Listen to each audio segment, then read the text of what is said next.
kita telah uraikan dari sejak amalan malam Ramadan, ya, dengan amalan yang disebut dengan qiyam itu, kemudian beranjak sampai dengan ke waktu sahar dengan amalan yang kita sebut sahur itu, dan kini saatnya kita tiba pada amalan utama dalam konteks siam, ya, puasa yang menjadi inti ibadah yang kita tunaikan di bulan Ramadan.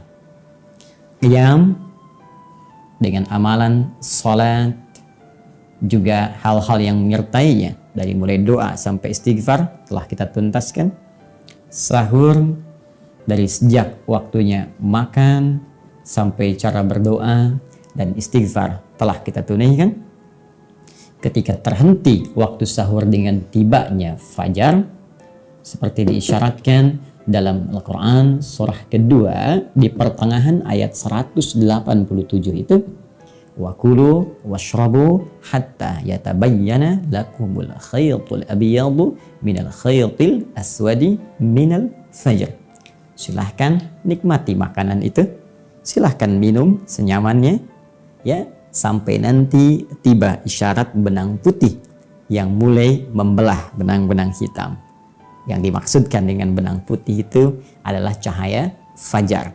Jika fajar telah tiba, maka berhenti makan, berhenti minum, berhenti waktu sahar, berhenti sahur, dan tiba waktunya untuk memulai siam, puasa sebagai inti ibadah Ramadan kita.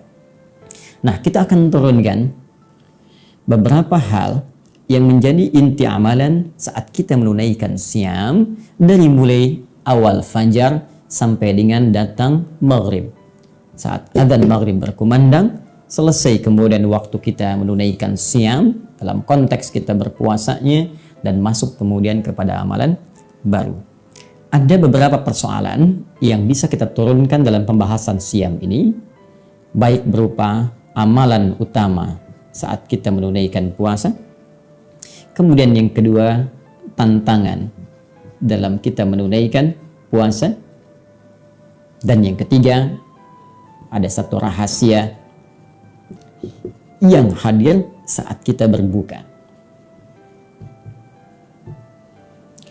Baik saudara-saudariku, kita akan mulai dulu dengan pembahasan yang terkait dengan bagian pertama, amalan apa yang bisa kita maksimalkan saat kita menunaikan ibadah siam Ramadan, khususnya dalam konteks penunaian dari fajar sampai dengan ke maghrib. Seperti pernah saya uraikan di pertemuan sebelum kita masuk ke dalam bulan Ramadan, bahwa hal terbaik yang bisa kita lakukan dalam konteks menunaikan ibadah adalah mengikuti petunjuk Al-Quran dengan cara melihat keteladanan dari praktek ibadah Rasulullah Sallallahu Alaihi Wasallam yang ditiru kemudian oleh para sahabatnya, ditiru lagi oleh para tabi'in dan generasi-generasi setelahnya.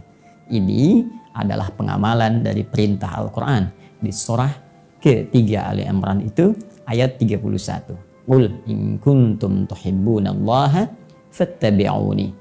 Katakan Muhammad SAW, jika kalian, maksudnya ke kita umat-umat Nabi Muhammad, benar-benar serius mencintai Allah, maka buktikan cinta itu dengan cara mengikuti petunjuk-petunjuk Nabi. Ketika Anda bisa ikuti itu, yang disebutkan tadi di Quran surah ketiga ayat 31, maka berpeluang apa yang kita ikuti itu menjadi teladan bagi diri kita, sekaligus kita pun akan jadi teladan bagi orang lain. Itu yang disebut dengan uswah namanya. Maka Allah tegaskan di Quran surah ke-33 ayat 21, dengan cara mengikuti Nabi ini ada keteladanan pada diri Rasulullah. Laqad kana lakum fi Rasulillahi uswatun hasanah. Sungguh ada, kami telah tetapkan pada pribadi Rasulullah Sallallahu Alaihi Wasallam keteladanan yang terbaik, yang jika kita bisa ikuti, kita pun jadi teladan lagi. Nah, di antara keteladanan yang bisa kita keluarkan dari amalan-amalan Ramadan yang dikerjakan oleh Nabi, secara umum saya ingatkan lagi terbagi kepada 3 amalan utama yang diinfokan oleh sahabat junior pada saat itu yang seringkali membersamai Nabi Sallallahu Alaihi Wasallam, yaitu sahabat Ibnu Abbas, radhiyallahu taala anhuma. Ya. Kana Rasulullah sallallahu alaihi wasallam, adalah Rasulullah sallallahu alaihi wasallam ajwadan nas wa ajwadu ma yakunu fi Ramadan. Beliau sallallahu alaihi wasallam, kata Ibnu Abbas radhiyallahu taala anhuma, adalah pribadi yang sangat baik, pribadi yang sangat dermawan, orang yang senang berbagi. Jud itu menandakan sifat mulia dari segi kedermawanan, ya, dari segi kemuliaan. Jadi selain lemah lembut, jud itu juga bisa diartikan sering berbagi dari segi materi. Ya, sudah orangnya lembut, ramah, suka berbagi. Nah, jadi kita ambil satu garis materi yang disampaikan sahabat Ibnu Abbas, ya, wa ajwadu ma yakunu fi Ramadan. Sedangkan saat Ramadan tiba itu tambah lagi sifat lembutnya, tambah lagi dermawannya. Maka kita bisa gambarkan di sini amalan pertama yang dicontohkan oleh Nabi sallallahu alaihi wasallam, yaitu menampilkan sifat jud, al-jud, ya, bisa kita artikan ramah dari segi perilaku, lembut, dan spesifik dari segi materi dengan sifat dermawan, gemar berbagi, ya, berbagi. Nah, jadi Nabi ingin contohkan begini, puasa itu seharusnya melatih kita menjadi pribadi yang lebih baik.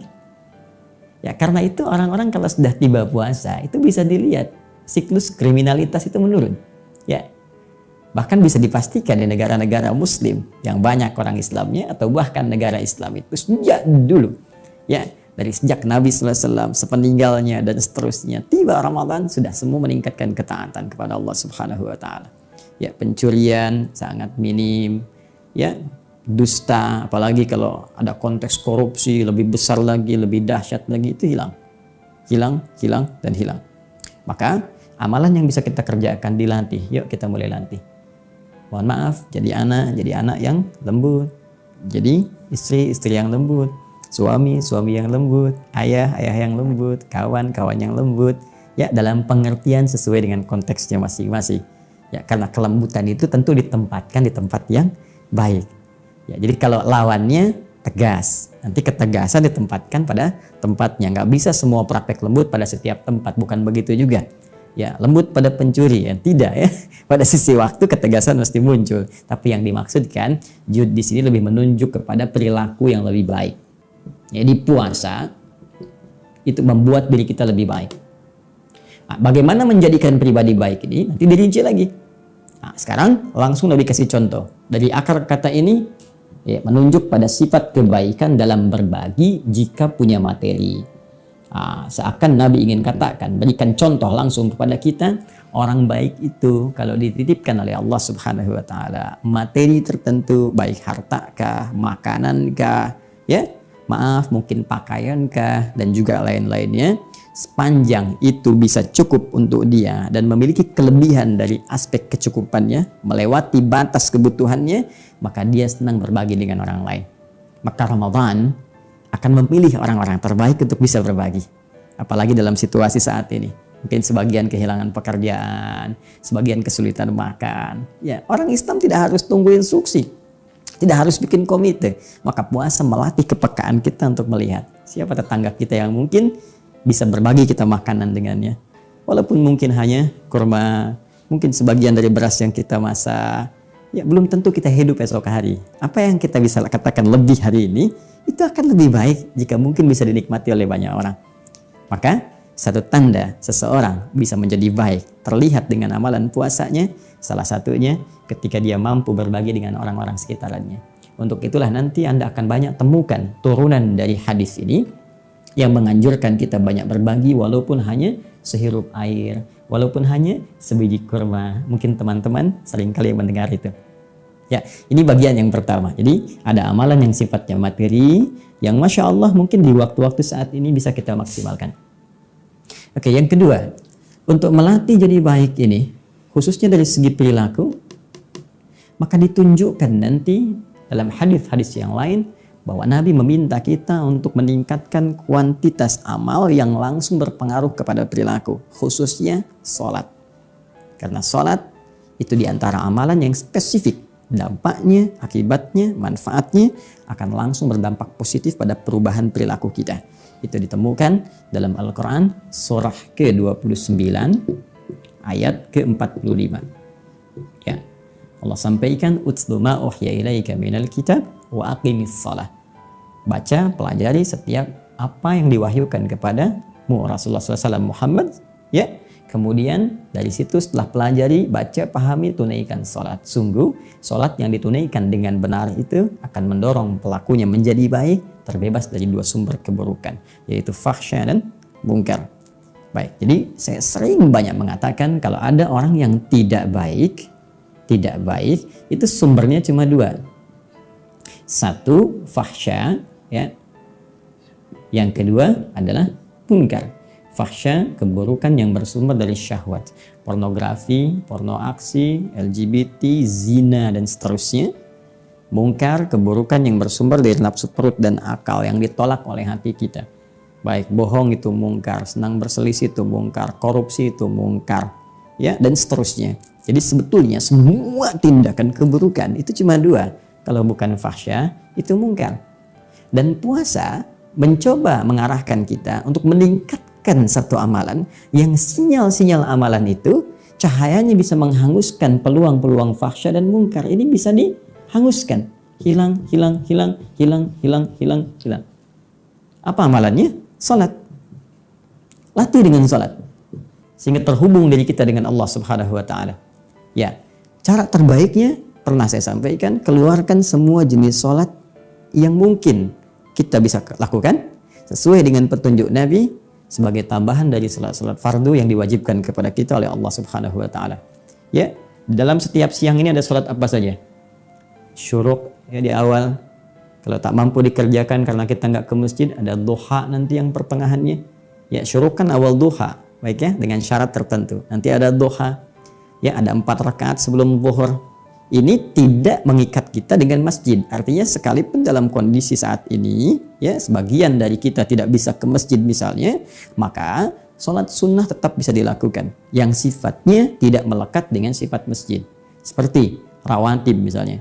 Ya, 4 rakaat sebelum zuhur. Syaratnya bukan harus di masjid. Sepanjang kita mau tunaikan setelah adzan sebelum sholat fardunya, boleh silahkan tunaikan. Sekalipun sholat sendirian, bisa sudah dikerjakan. Ya, ba'diyah pasca zuhur. Kemudian sebelum sholat asar ada sholat 4 rakaat sholat mutlak gitu. Ya, maksimalkan itu. Ketika benar pendekatan kita menunaikan sholat dan terhubung kita dengan Allah Subhanahu wa taala, maka keadaan terhubung dengan Allah itu yang menjadikan kita bisa mendapatkan perisai dari perbuatan maksiat dan pengingat yang mencegah kita untuk berbuat hal yang tidak diinginkan oleh Allah Subhanahu wa taala. Karena itu Al-Quran memberikan statement orang-orang yang menunaikan sholatnya baik, maka dia akan punya hubungan kuat online dengan Allah itu sehingga mampu mengingat Allah dalam keadaan yang tak terbatas. Itu ada isyaratnya di Quran surah keempat ayat 103. Ya, fa idza qadaytumus salata fadhkurullaha qiyaman wa qu'udan wa 'ala junubikum. Jika Anda selesai menunaikan sholat itu, maka segeralah ingat kepada Allah. Baik dalam keadaan berdiri, jalan, duduk, kan? Walaupun berbaring. Zikir itu ingat. Jadi kalau orang sedang berjalan ingat Allah, mustahil berbuat maksiat. Karena saat akan berbuat maksiat itu dia ingat Rabbnya. Bagaimana kalau diwafatkan saat saya berbuat maksiat? Ya, maaf di jalan menemukan sesuatu, sekedar untuk ngambil untuk pribadi saya, dia takut kalau Allah tahu. Apalagi mengambil hak orang lain.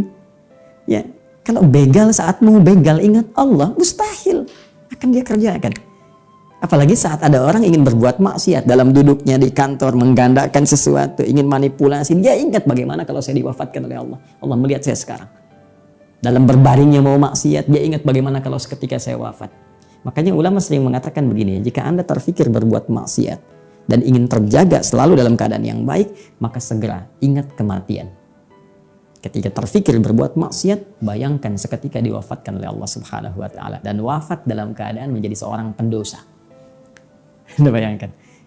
Ya, karena itu ini gambarannya. Latih diri kita, latih. Jadi dalam hadis lain Nabi mengatakan riwayat sahabat Abu Hurairah radhiyallahu taala anhu dalam Kitabus Syiyam di Al-Imam Al-Bukhari dalam kitab sahihnya nomor hadis yang pertamanya, beliau katakan as-siyamu junnatun. Ya, puasa yang benar itu, alif lamnya kita terjemahkan, puasa yang benar itu junnatun, bisa menghasilkan perisai. Ya, perisai yang tak nampak. Jadi kalau ada dalam bahasa Arab huruf dimulai dengan jim dan nun, ya jim dengan nun biasanya kalimatnya mengandung arti sesuatu yang tak nampak, tersembunyi. Jin disebut dengan jin karena tak nampak dalam pandangan kita. Jannah, ya jannah tuh, jannah surga disebut dengan jannah karena belum tampak dalam pandangan kita sekarang, ya kan? Jinnah, ya, ada jannah, ada jinnah, ada junnah, beda tuh, ya ada jin, ada jun, beda jin dan jun lain kan? Nah ada jannah, ada jinnah, jinnah jamak dari kata jin, minal jinnati wan nas, tak terlihat juga. Baik, junnah di sini puasa menghasilkan junnah, jannah, jinnah, junnah, junnah itu perisai, ya, yang tak nampak dalam pandangan kita. Jadi perisai ini kan fungsinya mencegah sesuatu yang membahayakan. Orang di medan perang punya perisai, ada baju zirah, ada tamengnya, ya. Ini perisai. Ya, jadi begitu musuh misalnya akan melakukan sesuatu ya yang membahayakan diri kita, perisai ini menghalangi kita. Nah, perisai yang membentengi kita dari perbuatan fahsya dan mungkar, yang mencegah setan, ya bisa menembus relung hati kita yang paling dalam untuk mempengaruhi berbuat maksiat, itu namanya junnah. Di puasa itu melatih kedekatan kita dengan Allah sehingga Allah memberikan perisai pada diri kita. Orang yang punya perisai ini disebut dengan junnah tadi karena rajin menunaikan ibadah dalam puasanya, maka perisai itu yang akan menghambat perbuatan maksiat masuk menembus dirinya. Begitu ada bisikan misalnya, ambil sendal orang ini nih, mumpung gak ada orang ke masjid, ambil kotak infaknya, bisa masuk, tek tek tek tek. Itu kalau orang ada perisainya langsung mental kalimat itu, tek, pergi. Tidak, saya masih ingin bertakwa. Tidak. Bagaimana kalau saya diwafatkan dalam keadaan berbuat maksiat? Hei, ini musim bantuan-bantuan. Ayo ambil keuntungan dari bantuan itu. Kalau bisa ambil tarif dari situ. Kalau bisa kasih yang ini sedikit, yang lain banyak. Hei, hati-hati. Kalau perisai yang masih ada, bagaimana ketika saya mengambil keuntungan dari situ, saya diwafatkan oleh Allah. Nah, ini junnah namanya. Karena itu, orang-orang yang rajin ibadah, khususnya rajin menunaikan sholat, itu akan kuat junnah dalam dirinya. Akan kuat perisai pada dirinya. Karena itu, kemungkinan besar orang ini akan selalu berperilaku baik dalam kehidupannya karena semua bisikan-bisikan fahsya dan mungkar tidak akan tembus pada dirinya, dihambat oleh perisai yang ia bisa dapatkan dalam konteks menunaikan ibadah saat ia puasa itu. Dua. Dan yang ketiga, ya Ibnu Abbas radhiyallahu taala anhu mengatakan, "Hina yalqahu Jibril alaihi salam fi kulli lailatin min Ramadan." Memang ini spesifik nanti di malam harinya. Tapi juga ibadahnya bisa bersifat umum mencakup di siang harinya. Apa itu? Ya, yudarisuhul Quran, tadarus Al-Quran. Belajar Al-Quran, interaksi dengan Al-Quran. Di bagian ketiga, Al-Quran. Ya. Anda bisa petakan nanti untuk mempelajari Al-Quran ini dengan 3 peta utama. Ya, ada yang disebut dengan qiraah, ada yang disebut dengan tilawah, ya. Ada yang disebut dengan terakhir tahfidz. Dan amalan ini sebagian ulama bahkan menyebutnya amalan penentu orang-orang yang memang mendapatkan manfaat dari Ramadan. Jadi kalau nggak mengerjakan amalan ketiga ini, seakan-akan dia nggak dapat Ramadan gitu. Ya, ada sebagian berkomentar demikian. Kenapa? Karena Ramadan sendiri disebut oleh Allah Subhanahu wa Ta'ala dengan bulan diturunkannya Al-Quran. Sehingga sebagian ulama mempopulerkan dengan bulan Al-Quran. Bulan Al-Quran. Itu statementnya ada dalam pernyataan di firman Allah, Quran surah kedua Al-Baqarah ayat 185. Syahrul Ramadan alladzi unzila fihi al-Quran. Di bulan Ramadan itulah kemudian diturunkannya Al-Quran. Ramadan bulan Al-Quran. Saking pentingnya Al-Quran, Nabi SAW tidak pernah kehilangan satu harinya kecuali beliau berinteraksi dengan Al-Quran. 30 harinya, 1 bulannya selesai 30 juznya. Nah sekarang kalau saya ingin berinteraksi dengan 3 pendekatan ini, qiraah bagaimana? Tilawah seperti apa? Tahfidz bagaimana? Seperti apa kita bisa mengerjakan ini? Apa keistimewaan-keistimewaannya? Apakah setiap saya qiraah ada keistimewaan khusus kalau dikerjakan di Ramadan?